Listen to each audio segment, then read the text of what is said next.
This is Lorne Greene. In World War II, 61 U.S. Army divisions were locked in mortal combat with the enemy in the European theater of operations. This film is about one of those divisions, the 10th Armored.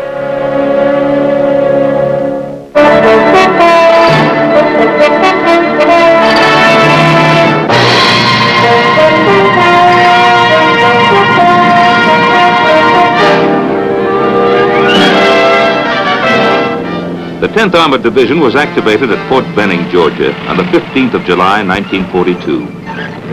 From the very beginning, it was known as a hot outfit. Its nickname, Tiger Division. The commanding general of the 10th, Major General Paul W. Newgarden, was a superb leader. Carry out orders, march, maneuver, and shoot were his bywords. No man had more pride in his troops, and no general was more revered by his men. I'm John Drew Devereaux. I was a company commander in the 10th Armored Division during World War II. We had a marvelous kind of spirit in our division, and I think it was due in great part to the training we got from General Newgarden, who was our division commander in the States. He was killed in an airplane crash before we went overseas. Now, he had a couple of very pet things that he liked. One, that we had to wear the top button of our coveralls buttoned. This was pretty uncomfortable, but after a while we got so that we looked at other outfits who wore them unbuttoned and we thought they looked like slobs. He had a kind of thing that he liked to do about the salute. When you gave a salute in the 10th Armored Division, a tiger salute, you lifted your chin up in the air like that. That seemed pretty silly too, until after a while we got used to it, and then we thought we were the only outfit in the whole Army that knew how to salute properly. In July 1944, a new leader assumed command of the division following General Newgarden's death. I am Lieutenant General William H. Morris, Jr., U.S. Army, retired. I was commanding general of the 10th Armored Division in Europe during World War II. The division sailed from New York on September 14th, 1944. The long period of training was over. The men were prepared for anything, but their wildest imagination could not conjure up what destiny held in store for them. 2 days later, on the 16th of September, Hitler, meeting with his most trusted generals, made a momentous decision, a decision which would alter the course of the war. Operation Christ Rose, the Ardennes Offensive, a campaign in which the Tigers of the 10th would cover themselves with glory and make military history. The division arrived in battle-torn Cherbourg on the 22nd of September and was immediately assigned to General Walton Walker's 20th Corps, which was under control of General George S. Patton's 3rd Army. General Patton came to visit our division and talk to the officers and non-commissioned officers, as he did with all the divisions that were assigned to his army. General Patton covered very effectively the combat lessons learned during the war at the squad, section, and platoon level. I'm Colonel Thomas Chamberlain. During World War II, I commanded the 11th Tank Battalion of the 10th Armored Division.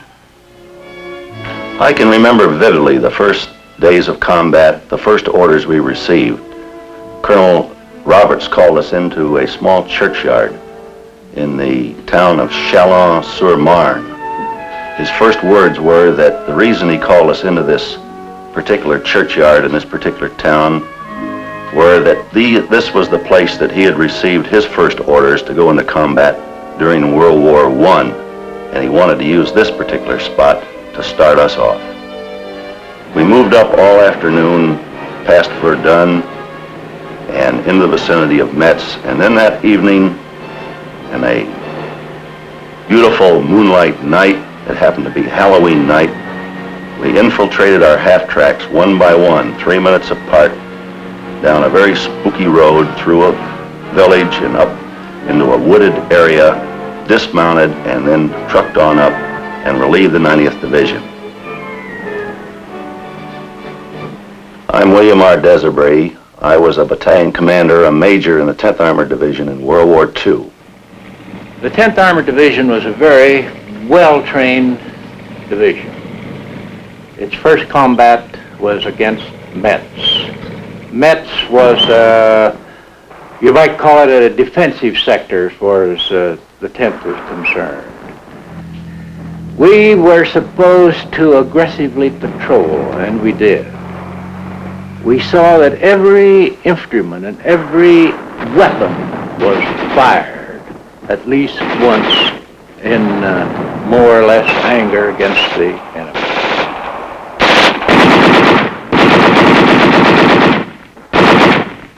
I'm William Lynn Roberts, Brigadier General, U.S. Army retired. I was Combat Command Commander of CCB 10th Armored Division in World War II. I'm Colonel Curtis L. Hankins. I was a battalion commander of the 61st Armored Infantry Battalion in the 10th Armored Division. My first encounter with enemy fire was during the defensive operation west of Metz. It was here that we learned to sense artillery fire, that is, determine the difference between outgoing, which was friendly fire, and incoming, which was German fire.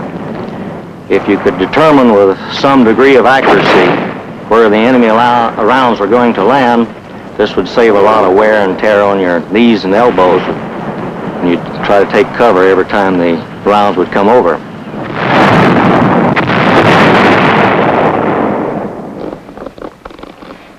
I am Colonel James O'Hara. I commanded the 54th Armored Infantry Battalion of the 10th Armored Division. I consider that this initial baptism of fire in a defensive position was very good for the battalion.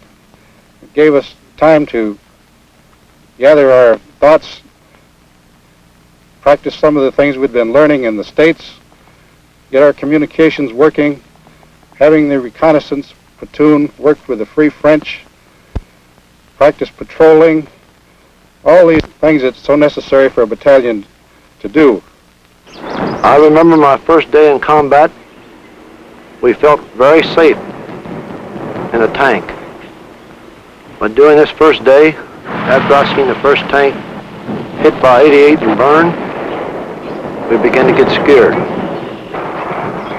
But even though we were awful scared, it didn't seem to be much of a handicap of doing our job, which was to destroy the enemy. And we did a fairly good job that first day.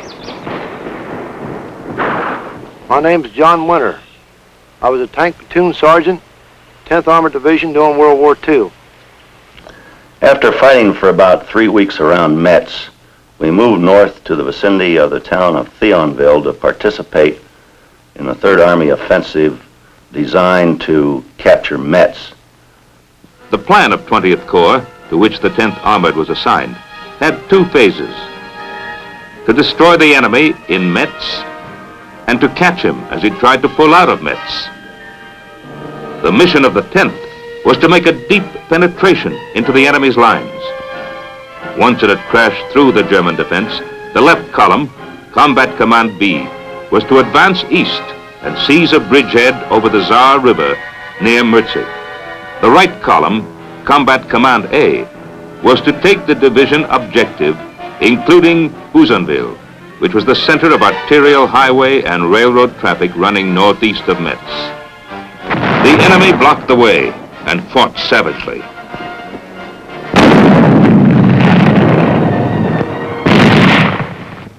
But the Tigers clawed their way through the German defense.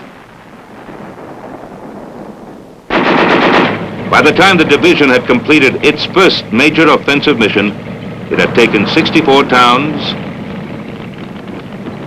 repulsed 11 counterattacks, captured 2,000 prisoners, and destroyed great quantities of materiel. But the price was high.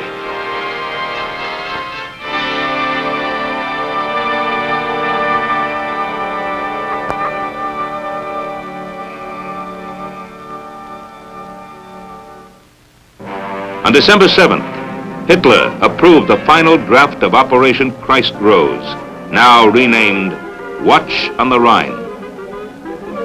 Hitler's plan of attack was to break through on the Ardennes with 3 armies. The 6th Panzer Army, led by the butcher from Bavaria, Sepp Dietrich. The 5th Panzer Army, led by Baron Hasse von Manteuffel. And the 7th Army, led by General Brandenberger. They would cross the Meuse River on the 2nd day between Liège and Namur, bypass Brussels, and reach the great port of Antwerp on the 7th day. This operation, Hitler believed, would destroy more than 30 American and British divisions. He believed it would be the beginning of the end for the Allies. Within the next week, thousands upon thousands of troops and thousands upon thousands of tons of materiel were transported secretly from assembly areas to terminals just behind the front lines.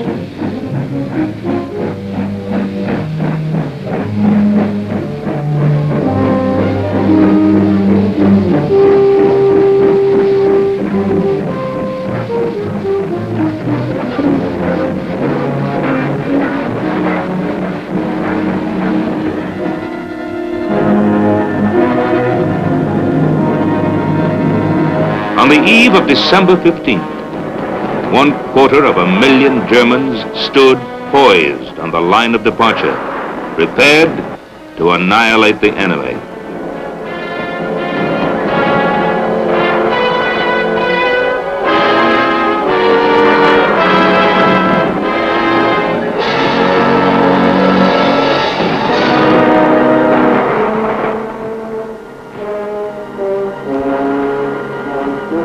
At 5:30 a.m.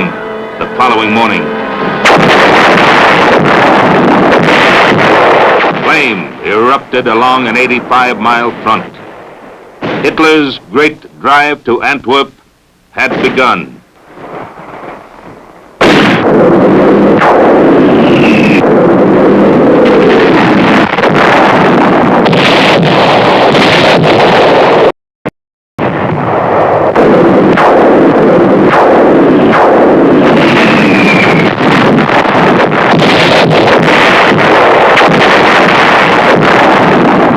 On December the 16th, 1944, about 6 p.m., I received a telephone call from General Walker of the 20th Corps, informing me that I was going to be transferred with the entire division to the 1st Army and be placed under the 8th Corps, that there had been an attack by the Germans in the vicinity of Luxembourg. I immediately dispatched my Chief of Staff to Bastogne, the headquarters of the 8th Corps, for orders. The Chief of Staff returned about 2 a.m. the next morning and informed me that the division was to go into a quartering area just west of Luxembourg. When the Battle of the Bulge began, my unit was in a rest area south of Luxembourg. We received orders to be prepared to move north on 24 hours' notice. A short time later, the alert was changed to 12 hours. A short time later, we were on the road. The 10th Armored Division sent 2 of its combat commands northwest of Luxembourg to go into action there, and they sent my combat command west to Arlon and then on to north to Bastogne. I preceded my outfit into Bastogne and got into Bastogne about 4 o'clock in the afternoon and found General Middleton. General Middleton asked me how my outfit fought and how many pieces my outfit would fight in. I told him 3. He said, all right. Send 1 to Noville, which is 6 or 7 kilometers north, 1 east to Longville, and 1 southeast to Bras. A little sidelight here. I had held up the march of our outfit to get O'Hara in front, because O'Hara had not been in the fighting, heavily down around the Metz area. So we got O'Hara in front, and I sent him out to Bra. I took my team down this road toward Wiltz, and we stopped for the night opposite the town of Warden. On our way down this road, we passed many American soldiers coming to the rear, most of whom seemed to be from the 28th Division. Apparently they'd been hit hard further forward. When we got to our destination for the night, since we received our orders at 5 in the afternoon and there was not much daylight left, we settled astride the road and blocked the road to Wiltz. I arrived in Bastogne just as night was falling. I found a MP who led me to Colonel Robert C.P. It was a very brief meeting, and Colonel Robert C.P. told me that O'Hara had been sent out to the east of the town and was in a defensive position, and that Cherry was moving out slightly to the northeast of the town. And as soon as my column arrived, I was to keep moving and move to the north of the town to a little place called Noville. If there were any Germans in Noville, I was to knock them out of the town and to occupy it. If there were no Germans, I was to occupy Noville, going no further north, because this would be the limit of the range of the 10th Armored Division artillery, which was located in the vicinity of Bastogne. This then was the disposition of Combat Command B on the 18th of December, the night of their arrival in Bastogne. Team Desobry was at Noville. Team Cherry at Longbilly. Team O'Hara at Warden. The total strength of the three defending units was about 75 tanks and 2,800 officers and men. Battering at the gates of Bastogne were the advance elements of General Manteuffel's 5th Panzer Army and General Brandenberger's 7th Army. Approximately 300 tanks and 50,000 men, whose mission, in addition to taking Saint-Vit and Wild, was to take Bastogne, and to take it fast. Bastogne schnell zu nehmen. Denn es kam auch darauf an, It was very important to capture Bastogne fast. It was the most important road junction in the southern area of the Ardennes combat section. And in the event General Eisenhower's reserve forces, which we suspected were near Reims, arrived to attack, they would have to pass Bastogne. Ankamen und gegen uns angesetzt wurden, mussten sie in jedem Falle über Bastogne kommen. Ich bin General der Panzertruppe Hasso von Manteuffel. I am Hasso Eckhard von Manteuffel, former general of the Panzer Troops and commander-in-chief of the 5th Panzer Army. We completed establishing the defenses of Noville about midnight. Actually, the defense was a routine, traditional type defense. We set out roadblocks to the east, one to the north, and one to the northwest, because these were the directions that we expected the Germans to attack us. The fighting throughout the night was sporadic. It was a piecemeal attack. They would hit us with small units from the north, and then they'd hit us with small units from the east.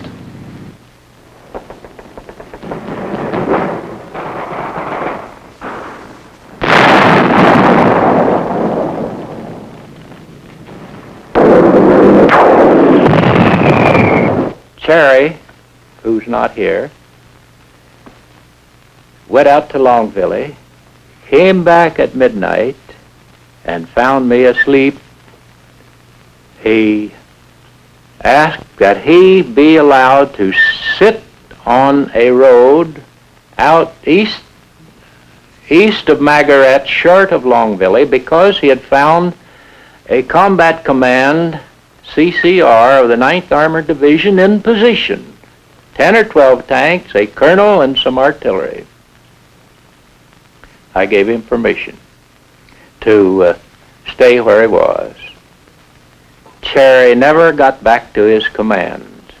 In the meantime, some of the Panzer Lehr Division had cut in behind his outfit at Margaret, and he never joined. However, his headquarters went into the little Neffy Chateau. At Neffy Chateau, Cherry had a tank or two and a few machine guns and his whole headquarters company, and he put up a real nice fight all day. That evening he had to retire. He felt like he had to get out because he was being burnt out. Cherry lined up his vehicles to go out. He was to go out last in a Jeep. He went outside. He got 2 Tommy guns. He emptied one Tommy gun to the right, got the other up to the left, climbed in his Jeep, and pulled out. The driver was hit, the Jeep was hit, the medico in the back was hit. Cherry got out. He got a DSC for this. My battalion spent the night on the high ground south of Warden, and all night long we saw no German troops or heard nothing of them. However, we did have one straggler come to the rear who told us they were east of us in the Wiltz area. About 10 o'clock in the morning, they came down from the Wiltz road and shot up the artillery observer's tank and 1 or 2 other tanks. We fought on all morning long and part of the afternoon, staying in the same position there, keeping the Germans at bay. At first, the defense of Bastogne rested with 3 units of the 10th Armored Division. Task Force Desobry in the northeast, Task Force Cherry in the east, and Task Force O'Hara in the southeast. I am General Anthony McAuliffe, United States Army retired. I was at Bastogne with the 101st Airborne Division in mid-December 1944. The 101st Airborne Division was at a place called Camp Mourmelon, near the city of Reims in France. We were recuperating from the Holland Airborne operation, where we had suffered about 30% casualties, and we were absorbing our replacements and going through a training program. General Taylor had been recalled to Washington, and I was the acting commander of the division. I believe it was on December 18th that we received a telephone call from the Chief of Staff of the 18th Airborne Corps saying that the division should be prepared to move the following day to the north to the town of Verbemont. We had known that the Germans had attacked, but we didn't know the extent of the attack or the conditions to the north. But we made all preparations to get away the following day, and the first thing in the morning I preceded the division to the north in a sedan with my aide-de-camp and my operations officer. As I drove north, I reached a crossroad just a couple of miles west of the town of Bastogne. I knew that 8th Corps headquarters was located in that town, so I decided to drive over to that Corps headquarters and try to learn something more about the situation. It was fortunate that I did so because I learned from the Corps commander, General Middleton, that the orders for the 101st Airborne Division had been changed and that the division would come to Bastogne rather than to go to Verbemont. I also met there Colonel Roberts, who was the commander of Combat Command B of the 10th Armored Division, who were already on the scene and already in the fighting. Desobry was attacked about 5 or 6 times that first day. He will describe it. During the morning of that first day, one battalion under Colonel Praed of the 101st Airborne joined him. They, as soon as Colonel Praed joined, they decided to attack. Apparently at the same time, the Germans decided to attack. At 1400 hours, the paratroopers and our tanks and our armored infantry launched the attack. At 1400 hours, the German forces launched an all-out attack on Noville. So we had the situation of the Germans and the American units attacking one another simultaneously from points about 700 yards distant. Actually, the Germans were stopped. They withdrew back behind the ridge. Our paratroopers on the northwest of the town actually gained the ridge. The tanks, the armored infantry, and the paratroopers on the northeast of the town were unable to get to their positions. So after a fight of about 45 minutes or an hour, we withdrew the paratroopers from the northeast back into the town of Noville. Desobry was hit badly, and Colonel Praed was killed that evening. And I didn't know Desobry was hurt for 24 hours. He was later captured when the hospital was captured. For the next 3 days and nights, the defenders of Bastogne slugged it out with the numerically superior enemy. Then, on the 22nd of December,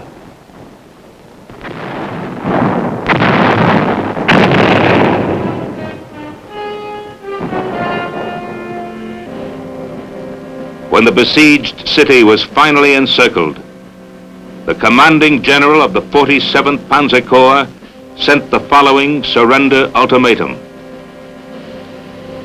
It called for the surrender of the Bastogne garrison.